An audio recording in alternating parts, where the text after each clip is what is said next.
Mbote mbote mbote na bino bipai nyoso bozali tozongi lisusu oyo tolingaka biso ba congolais to solola poete bakoko na biso batikelaki biso lisese oyo tolobaka na français arbre à palabre. Donc pona ko solola tovandaka mingi na se anzete ndenge bakoko na biso batikaki biso tikelaki biso makanisi ya tovandaka yango nozoyoka lelo ba politicien bazaka dialogue entre parenthèses. Depuis 1960 toleki na ba dialogue ebele ba conférence ba colloque tosali yango ebele pe tolembi. Cette fois-ci peuple congolais tozana posa dialogue te tozana posa ba action mutu na mutozo a responsabilité na eloko azali kosala. Loi oyo ya loi électorale ya 2011 et permettra ki tokende bato ebele ba osala pe erreur na eloko wana et permettra ki tokende na dialogue pona nini tozaki na mbutu mais awa to uti na quoi échange tosala ki vote normal tosala ki pe bokonzi tozwa ki yango bao bazwa ki yango pe pacifique toleki makambo eleka ki très bien. Mokonzi na mokonzi oya koti oya zali kobima basala ki remise et reprise na ndenge ya kimia mbutu ezaki na kati na mboka te yango na loi électorale ya 2011 tokosalela yango lisusu te tozoze la session ya mars poete to changer loi électorale lokola déjà loi oyo ya seni basi ba promulgaki yango epa mokonzi ya mboka siko loi électorale nde toko modifier ba article pe makambo ebele tosali ko changer yango kasi souci na ngai pe tina na ngai na ye lelo po tolobela likambo moko oyo na moni ezali ko déranger ngai mingi en tant que peuple congolais na yebite pe soki yo pe likambo wana ezali ko tungisa yango tozali ko remarquer na yebisa ki ona lobi ba émission na biso eza point de réflexion. Ezali bipayo esengeli to ya to réfléchir to kanisa total mobeko elobi nini ezaka malamu kozala légaliste po mibeko nde sala ke bato mibale bakutana bayokana nini bakosala bakokende wapi bakosukela wapi pe nini oyo bango nyonso bakosalela même atana libala tango toyaka na libala tokenda na commune pona kosala ko voter tondimi séparation des biens tondimi communauté de biens et salamaka pona nini eloko nyoso ezaka boyokani même ata bible lobi soki bato mibale bayokani te bakotambola nzela moko te alors yambo totambola nzela moko esengeli toyokani fo tozala na ba clause tozala na makambo toyokani ndenge tokotambola bandeko na ngai na ye nazali kotungisa mape koyoka pasi makasi na kati na motema na ngai na likambo oyo ngai nazali komona na likambo oyo nga pe nazali koyoka na makambo oyo pe ngai na yebi mwa ndambo likambo yango ezali nini tomonaki bandeko na biso bakufaki ebele na Matadi Kibala bamama na biso bakufaki kuna na Matadi Kibala oyo lelo gouvernement akendaki kozwa charge akundi bango mais soki bamama wana bayaki balobi gouvernement sunga biso alinga sunga bango te. Quelques jours avant, na conseil des ministres, je pense na kokiko zala, na kokiko bongisa yango, ezalaki na avant tokoma na 39e conseil des ministres, mokonzi ya mboka apesaki recommandation na Sama Lukonde oya za premier ministre pona kotalisa ye koyebisa ete dégager bato yo bazali na wenze ya Matadi Kibala olongola bango bisika wana bolukila bango bisika ya kocha bango eumela kite toye komona likama wana eye kosalema presque un mois na conseil des ministres et salamaki ezalaki si j'ai une bonne mémoire et cause à le 7 janvier na ebité soki na bongisa ki yango soki na luki awa na babuku na ngai komonana et cause à il y a le 7 janvier toye kokoma le 28 entre le 24 likama wana eko salem oyo bande kona biso bakufaki ebele pona nini mokonzi ya mboka deja si apesaki deja ndingisa kolobete bolongola bango bipai oyo bazali botiela bango biloko e bipai mosusu. Est-ce que on se pose des questions? Ils ont négligence na part ya gouvernement to premier ministre, ils ont lourdeur. Est-ce que ils ont manque d'obéissance? Toyepe azozongelako okobéir na autorité morale na ye place auti. C'est comme si maman ye na libala azoto saka makambo mama na ye na papa na ye balobelaka azoto saka makambo ndako na bango akozwa awa amemi na ndako na bango azui ndako na bango aye nango na libala azui pe ya libala atu momaka kabetela ka mama masolo lelo babeta kinga mbata lelo aswanisa kinga lelo asimba kinga te tozali komona pe basi ya bongo libala bandai ko panzana pe ko kende liboso te po makambo nyonso libala na ya mema kana famille na bango pe azoto sao mama na ya zo ebisa ye mobali soki apesi yo mbongo te kolambela ete lokolo oteka ka bomba mbongo na yo okosala bo yepa ye na bizaleli wana mabala wana ekufaka nde eloko nazali komona lokola coalition ekufaki na ilungkamba pona koboya kozanga botosi Janine Mabunda kozanga botosi yango na pe nazali koloba tolobaka yango bandaka la pe mikolo nyonso ete constitution na biso oyo eza buku likunzi mais salamaki des fois pona ba intérêt moko songolo tokozongela yango pe likambo ya mobeko oyo il y a plusieurs articles il faut modifier ce qui to kende na modification te to kende na changement po eza na ba article mosusu eza verrouillé oyo pe to ko changer te bato mosusu bazo proposer lelo mokonzi asala 7 ans ba mosusu balobi 3 ans mosusu bon ça dépend wana kutunga na zakuna te mais tokotala likambo lokola ya coalition soki mokonzi ya mboka aza na majorité parlementaire te akozwa premier ministre te. Maintenant sikoyo celui qui échoue à la fin ce qui a échoué mokonzi ya mboka nda échoué. Or la politique de la nation ezali conduit na premier ministre selon article 91 constitution na biso. Celui qui gère la politique de la nation, c'est le premier ministre. Mais le chef de l'État, il est obligé, yako, ça la conseil des ministres, ko diriger yango. Sama Lukonde a présenté ki biso programme one. Programme na yeo ya yela ki biso. Programme yango yo. Programme d'action 2021-2023.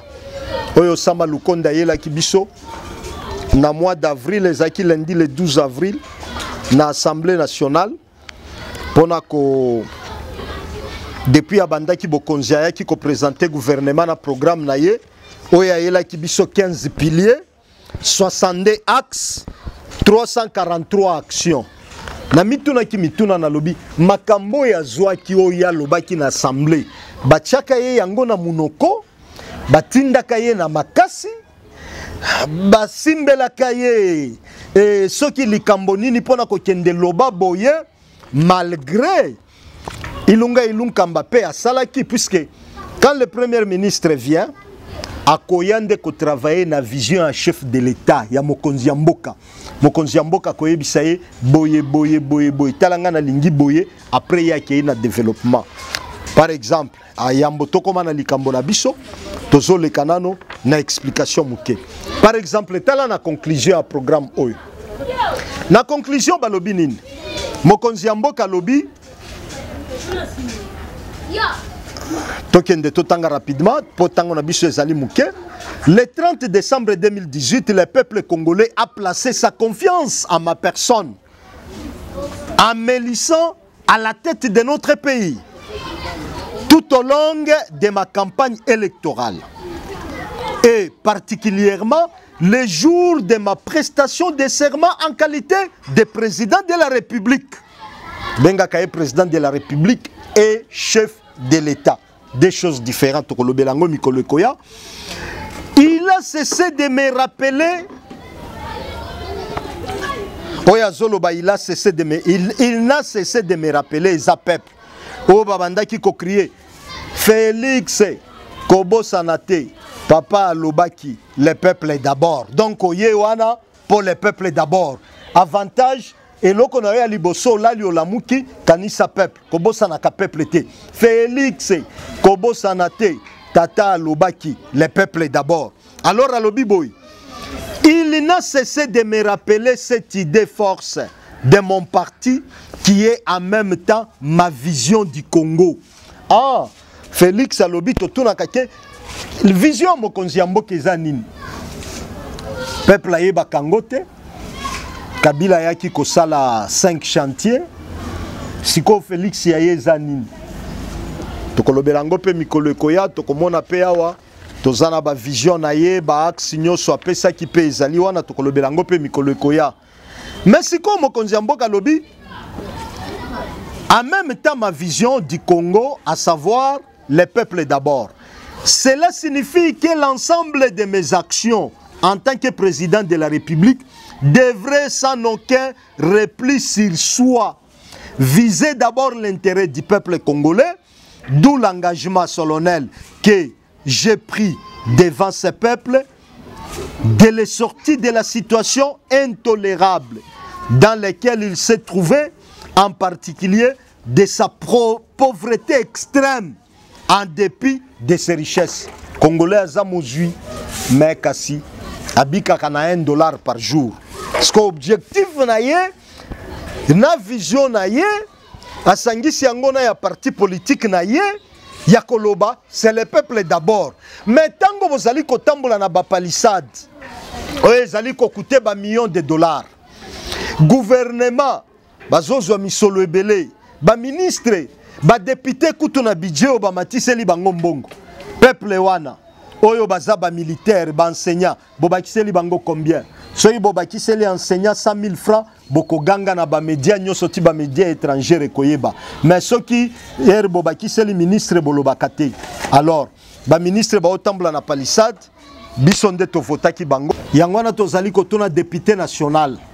À l'équipe professeur Nanini pour député à plus de 12 000, professeur Azana 1500, l'équipe 2500. Député national à l'équipe professeur Nanini à l'université. C'est très facile d'être un député que d'être un professeur. Des fois même, il y a comme député, mais il y a comme professeur, il y a kufa. Député provincial à l'équipe enseignant Nanini. C'est très facile que comme député provincial que comme enseignant. Député au Kolokotango, au Zouango, mais pour comme enseignant, c'est tout un problème. Pourquoi Namboka oyo enseignant Zozo Misolo Ebele et député provincial Zozo Misolo Ebele, national Zozo Misolo Ebele, mais professeur n'enseignant Bazali Kozwate. Tokozongele yango meza na kati introduction na biso, oyo mokonzi Mboka lobi vision na yeza les peuples d'abord. Tolingi tomona yango. Si quoi inquiétude na biso ezali place nini o tozali kolobela lelo ezali manque ya obéissance ya premier ministre ngana zo senga ye depuis année passée à démissionner peut-être tozali ko sentir yete aza plus bureaucrate aza zo vanda na bureau na ye mais plus aza technocrate te tozomona mokonzi mboka zo kende ko kangama na ba potopoto mais ya vandi na bureau climatisé ausuka kana kenge na kimpese esili na Kisangani na Chopo kuna bazozela ye na Ituri kuna bazozela ye na wapi kuna bazozela ye mais akendaka te tozo sentinga personnellement na o sentir yote personnellement na lobakango bandakala lelo soki toye liboso na bino pona ko banda ko bimisa makambo oyo etondi biso na mitema pe to banda ko lobela yango po ete boyo kabisika bozali pe boyeba nini bokosa nazo sentir yote. Tokoki kola kisayo nini okoki kosala pona biso pe nini esengeli kosala meto sentirio penzate. Alors, balobi boy, wana na conclusion à programme Osama Lukonde a présenté qui na assemblée programme et action na ye. L'article 91 de la Constitution engage le gouvernement à définir la politique de la nation. C'est lui qui engage, qui définit la politique de la nation c'est le premier ministre. Aza lokola maman andako, papa koloba lelo nazaka na 10 000. Maman lobi tika na ko débrouiller kaka. Lelo nazui ka 5 000. Tika kaka tokoyeba nini tokosala. Tala salaire na ngai ngoyo, mama ko calculer na ko futela bana boye na ko sala boye, tokosomba provision. Mbutu a geraka ndako na bamboka mususu kolo ndako ezaka papa te ezaka nde mama. C'est le premier ministre, ce qui gouvernement est quoi. C'est pourquoi tozali ko senga changement à constitution na biso.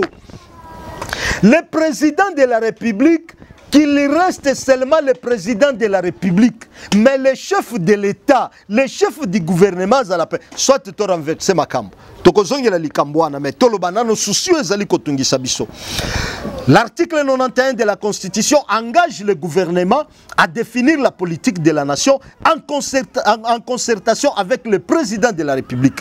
J'ai, en ce qui me concerne, transmis au nouveau Premier ministre, son Excellence Jean-Michel Sama Lukonde Kyenge, ma vision de la société ainsi que les éléments de mon programme gouvernemental qui l'a merveilleusement enrichi. Donc enrichir Rabakisi Biloko Mosusu, Oyoya Kei Nangona développement et expliciter.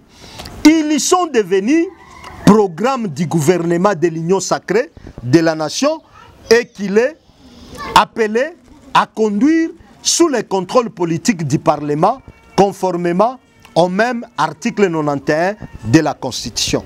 Totele mina noan. Na sekuna lobby pour concrétiser 325 actions. Si qu'on a introduction, Sama Lukonde a lobby na introduction na ye.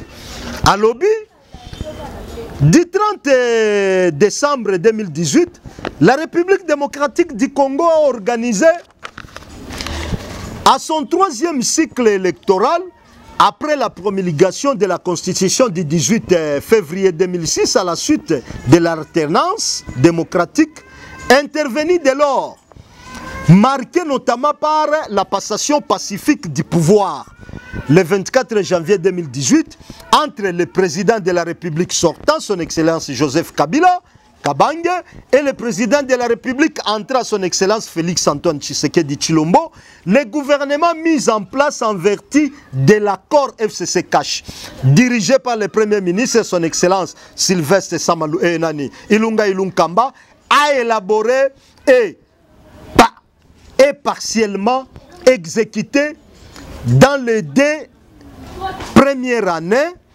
du quinquennat présidentiel, un programme articulé autour de 15 piliers. Il y a 15 piliers.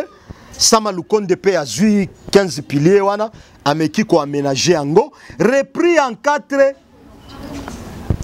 grands secteurs d'activité: politique, défense, sécurité, secteur économique, Le présent programme découle de la vision du président de la République des consultations politiques qu'il a organisées en novembre 2020 et de la volonté du gouvernement de l'Union sacrée de la nation de traduire cette vision sous forme de politique publique. Ce que Sama Lukonde a traduit est à la politique publique. Alors, Bokotanga, ceux qui peuvent besoin bon manifester, tokotindela bino yango na format PDF. Na yebike besoin Android, bokozwango na format PDF. Introduction à Sama Lukonde Lobi, ayoka ki vision mokonzi mboka oyo ye azali ko matérialiser. Mokonzi mboka pa lobi ete apesa ki Sama Lukonde asanzela ki makambo ya zalaki na yango. Pour Sama Lukonde exécuté yango na 15 piliers, 64 axes, 348 actions. Sikoyo.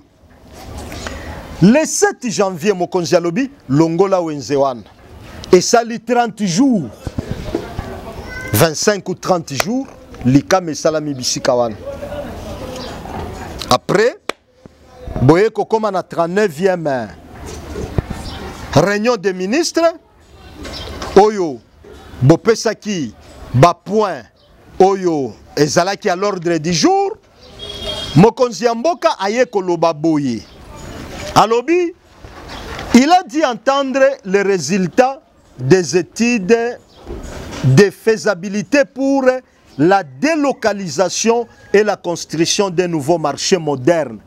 L'équipe mise en place à cet effet doit présenter les dits résultats à la 42e réunion du Conseil des ministres. Déplace problème na biso ezali. Si malika mawana mokonzi ya mboka lobi boy. Équipe oyo toche yangoyo compte rendu de la 39e réunion du Conseil des ministres. Oyo mokonzi ya mboka apesa kindingisa lobi Sama Lukonde na lingi o former équipe oyo ekosala effort pona ko délocaliser wenzeo ya Matadi Kibala boyelanga résultat ya équipe wana bo former équipe na 42e session ya Conseil des ministres wana ya lobi na 39e alobi 40e 41e mais 42e nde nazozela oyelanga équipe oyo yo ko former ezali kotalisa ete batoyo bobandaki nde o cheki nani na musala wana pe bosali nini pe bozokende wapi pe bokomi na niveau nini sikoyo pasi onga naza nango na kati na motema tokomi na Conseil des ministres na 42e Conseil des ministres 42e compte rendu de la 42e réunion du Conseil des ministres. Sama Lukonde ni I, ni O, ni kokosola pona likambo ya Matadi Kibala ezalite. Siko nazo tuna bino mutuna. Mutuana zadin, mutuana zali kotosa, to mutuana zali kotosa te. Soki olandi na kati ya réunion oyo, okoyoka mokonzi ya mboka a rappelé bango soki mokonzi ya mboka oyo basalaki yango na vidéo conférence te bakendaki kosalela yango na cité de l'OIA oyo bavandaki na réunion bango nyonso mutu na mutu azali koloba mbunzu na mbunzu elongi na elongi bazali kosolola boyi mais Sama Lukonde yeli biso kaka ba rapport na ye ya teni ya 10e réunion ya mécanisme ya suivi ya Addis Abeba ayeli biso makambo ya kendaki kosala na Belgique ndenge balakisaki bakozongisa ba bikeko na biso nde rapport kaka pesi makambo ya Matadi Kibala o mokonzi ya mboka lobi ete formé commission na zela yango na 42e Conseil des ministres yelanga rapport ya ndenge bokosala évolution ya makambo ya wenze ya Matadi Kibala nde place inquiétude na ngai ezali makasi pona komona ete c'est comme si na gouvernement oyo batosaka mokonzi te ba oyo batosaka bazali tokoki kotanga mokolo ekoya tokotanga tokopesa tokotelisa moko na moko musala zali kosala ba oyo bazosala musala malamu na ba oyo bazosala musala malamu te lokola ministre ya jeunesse initiative na nouvelle citoyenneté toyoka kapeyete bakuluna baza ebele na mboka makanisi nini ozali na yango peuple bakosala nini qu'est-ce qu'on peut faire toyoka kata koyoka yete ni kokosolola nini et izalaka te ya nouvelle citoyenneté ya jeunesse tokoya siko inquiétude na ngai ezali mokonzi ya mboka à tout moment il faut kaka arapelaka bango soki bomoni pe bipai wana na page numéro 3 mokonzi ya mboka bandi ko rappeler bango pour ce faire il a rappelé les résolutions des réunions du Conseil des ministres précédentes à savoir les recommandations du 11 septembre 2020 après ça il y a quelques recommandations tilelo silence basalelo côté a comme rappeler bango Conseil des ministres du 9 juillet 2021. A comme on rappelait bango ba recommandation na eloko mo côté. Du 10 décembre 2021 et du 28 janvier 2022. Mais ba rappela kaka kabino ou bien oza essoufflé. Ozo koka kosala te, ozo diriger na monoko mboka te, ozo diriger salon Congo te. tozo dirige na ndenge ya Belgique te to ya ndenge ya ndenge bino botambolaki botangaki non il faut diriger Congo na ndenge Congo ezali kozwa bisika yango ezali pe koyeba nini esengeli kosala soki oyebi kokita te tina niveau ya petit peuple te ekozala difficile yango na bokobandaka ko bakisela baoyo bazana yango ndenge pe Bible lobi oyo azana yango bakobake Bible ezana raison hein? Oyo azana yango nde bakobakisela yango na lelo mutu moko alinga kozala pauvreté tout le monde alingi kozala kaka riche kozala ministre to kozala député po azala na yango pe azanga keloko te alors bozo bakisela ka bao bazana yango ba petit peuple nde bangamba nde ba torchon nde biloko oyo tokoki ko tenir compte te inquiétude na ngai ezali makasi pona nini po motozali kozela biso peuple ke tokoyoka na compte rendu fuye yango banda e bandeli kino suka okoyoka ata makambo yo mokonzi asengaki bango te or mokonzi ya mboka asengaki bango alobi na 42e session ya ministre na lingi na yoka bosala programme bosala commission pona ko déplacer wenze ya matadikibala bato bazana matadikibala mais na 42e session eyokanité lokola pe entre guillemets toyokaki bakangaki député provincial junior Nembalemba baujana o bazala kuna na côté ba terre jaune kuna côté wana ya Bosawa oyo bazali ko imposer loi na kati na mboka tokomi eta na kati ya eta mususu oyo ozoleka na telefone bakozwa yo ba peuple bakomi lokola baumbu tokomi lokola soki wapi to likambo nini oyo ti député provincial basambwisie ti bakeye kobwaka ye na kasho commissaire provincial général Kasongo abengi commandant wana Susiata boy kotosa mibeko jusqu'à ce que même ba colonel ba kiti wana ezo sala passe na kati na mboka oyo mais moi je me pose beaucoup de questions trop bon trop couillon bolamu pe soki eleki ezaka malamu penza te ou bien il y a un moment mokonzi ya mboka kozwa ba mesure okozwa mibeko puisque lelo tokomi mutra mutu azosala mibeko na ye mutra mutu azosala likambo ndenge alingi noir sur blanc yango okutu tozomona sikoyo petit peuple oyo bakotosa ndenge nini petit peuple oyo bakosalela mibeko ndenge nini petit peuple oyo bakolanda nzela ndenge nini exemple nini oyo pepe petit peuple bakoki kozwa 39e chaque conseil des ministres elekaka chaque vendredi tina na yango pe ezali nini ya conseil des ministres rôle na yango ya conseil des ministres ezali ya ko rendre compte ya ba action ya gouvernement ba action eleka pe ko définir ba action oyo ekoya pe ba projet ya loi ndeti na o basalela ka conseil des ministres basalela ngo kaka pona plaisir te basalela ngo kaka pona kosala te mais basala ka pona ko rendre compte ya makambo nini elekaki eza lokola rapport yango na babenga ka compte rendu rapport ministre chaque ministre na secteur na ya lobi secteur nanga makambo eza boy na zana besoin ya boy na lingi na sala boy après ba décider ensemble ba adopter yango ba tie en vigueur soit batindi na assemblée ou ba créer décret loi mais sikoyo tokobenga yango nini je me pose des questions to réfléchir ensemble yo na ngai tokobenga yango nini na 39e réunion ya conseil des ministres mokonzi ya mboka lobi na lingi na yo ka rapport ya Matadi Kibala na 42e conseil des ministres mais na 42e toyo kilo côté mais ata même pour na respect à peuple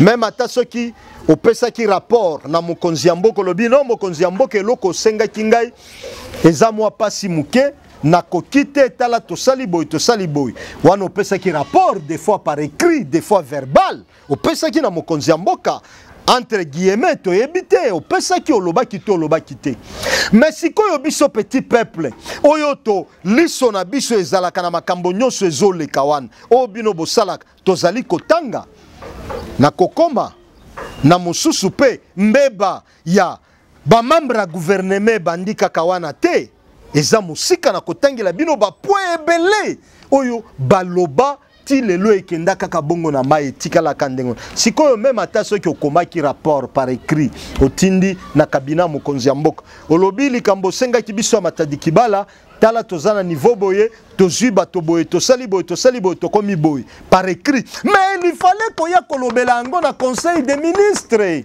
po biso petit peuple toyeba sikoyo toko condamner yo à tort ou ozana raison quelque part ou ezanine mais dis-moi par respect à petit peuple les cas quand même loba yango na kotisaki ba document na epa mokonzi ya mboka na komelaki ye na yebisaki situation ezabo po peuple bazozela yango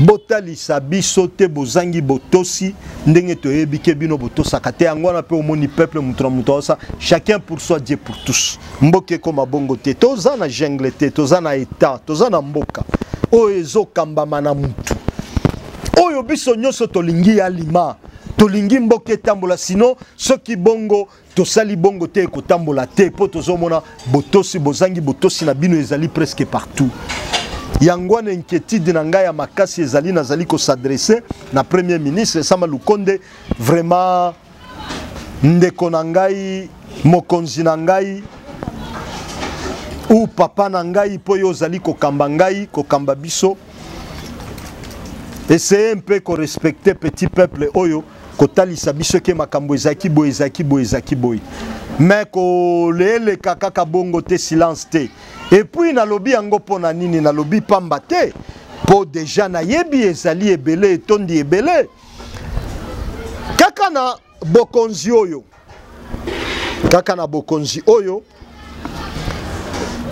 tokei kotanga compte rendu de la 12e réunion ordinaire du Conseil des ministres vendredi le 29 novembre 2019.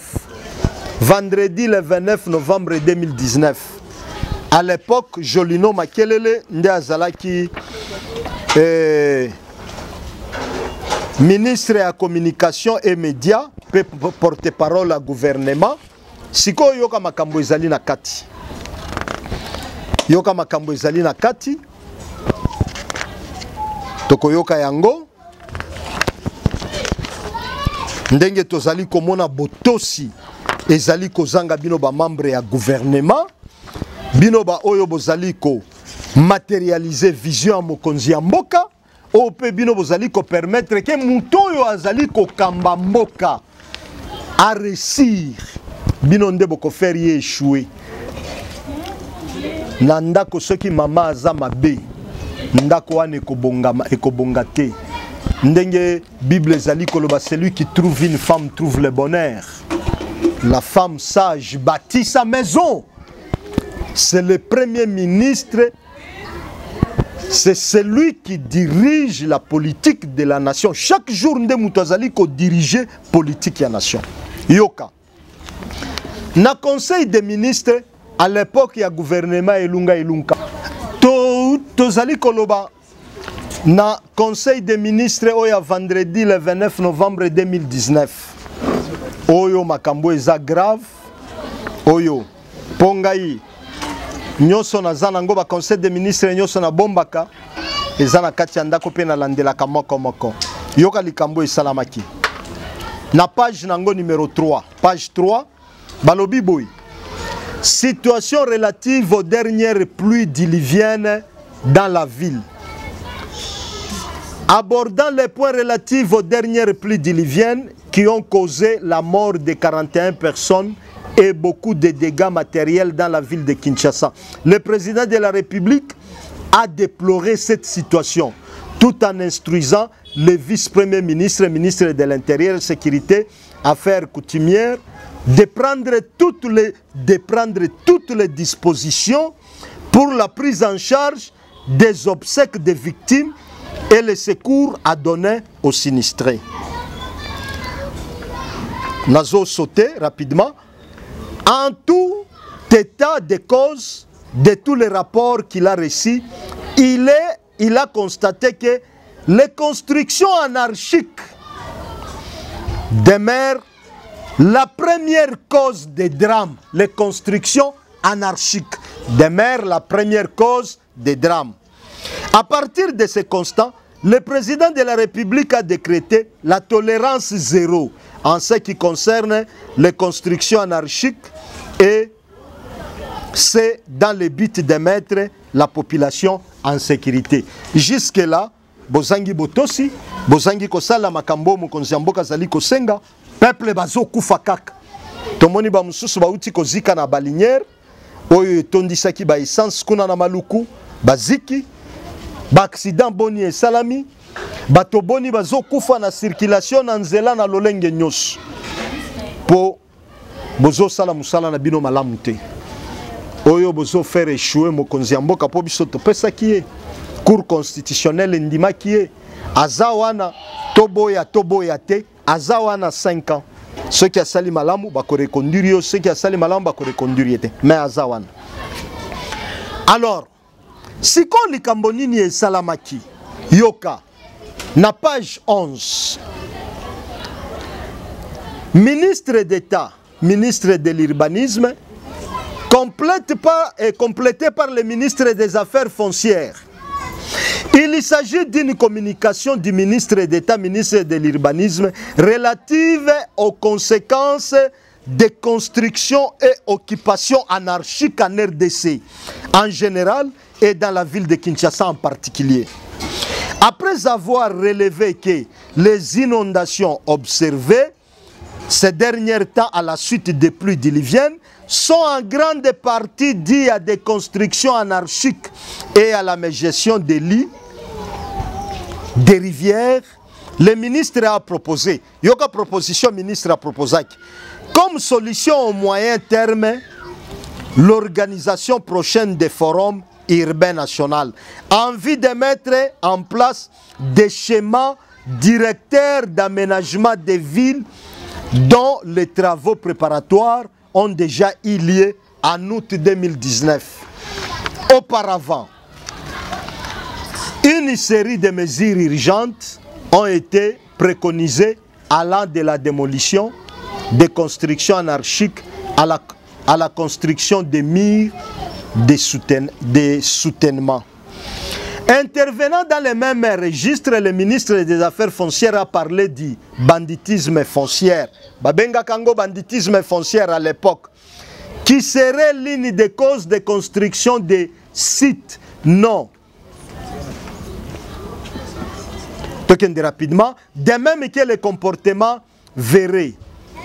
Tokende, aménagement du territoire. Après débat et délibération, il a été constaté que les solutions à apporter à l'approche problématique des constructions anarchiques relevant d'une plurisectoriel aménagement du territoire environnement et provincial.